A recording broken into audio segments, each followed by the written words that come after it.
আমাদের বাড়িতে মাছের মাথা আনলেই বেশিরভাগ সময় মাছের মাথা দিয়ে হয় মুড়িঘণ্ট।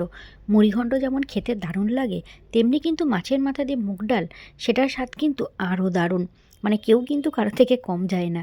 তো দেখো, মাছের মাথাগুলো ভেজে তুলে রেখেছি, মুগ ডালটাও সেদ্ধ করে নিয়েছি। মাছের মাথাগুলো যখন ভেজেছি তখন আর ভিডিও ক্লিপস নিতে পারিনি, কেননা মাছের মাথা ভাজতে আমার ভীষণ ভয় লাগে। মাছের মাথা ভেজে তুলে নিয়েছি, ওই তেলের মধ্যেই দিয়ে দিলাম 3খানা শুকনো লঙ্কা। শুকনো লঙ্কাটা ভালো করে ভেজে ওর মধ্যে দিয়ে দিলাম 5 ফোড়ন সোমবার। তারপরে দিয়ে দিলাম কিছুটা পরিমাণে গ্রেট করে রাখা আদা। আদাটা তেলে একটু নেড়ে নিচ্ছি, তাহলে কাঁচা গন্ধটা চলে যাবে। এবার দিয়ে দিলাম 5-6টা পরিমাণে কাঁচা লঙ্কা। লঙ্কাগুলো খুব একটা ঝাললেই, এই জন্য লঙ্কাটা একটু বেশি করেই দিয়েছি। এবার এর মধ্যে দিয়ে দিলাম সেদ্ধ করে রাখা মুগ ডালটা। ডালটা কিন্তু বেশ ভালো ফুটে উঠেছে। এর মাঝে আমি দিয়ে দিয়েছি পরিমাণ মতো লবণ আর হলুদ। ভিডিও ক্লিপস নেওয়া হয়নি। তো দিয়ে দিলাম এবার ভেজে রাখা মাছের মাথাগুলো, দিয়ে ডালটাকে একটু ভালো করে ফুটতে দেবো।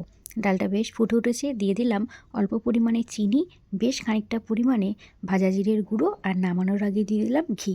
ব্যাস রেডি মাছের মাথা দিয়ে মুগের ডাল।